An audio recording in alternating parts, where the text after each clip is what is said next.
মধ্যে এসে উপস্থিত হয়েছেন এবং যে বিক্ষোভকারীরা অর্থাৎ যারা পুলিশ হেডকোয়ার্টার ঘেরাও করতে এসেছিলেন তারা কিন্তু তাদেরকে শান্ত করার চেষ্টা করছেন।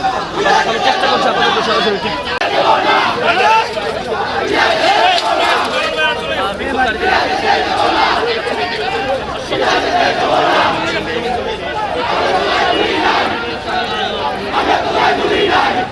সাউথ টাউনে হোক আপনার স্বপ্নের আবাসন, শতভাগ রেডি প্লট, সাথে সাথেই সাফ কাবলা রেজিস্ট্রি।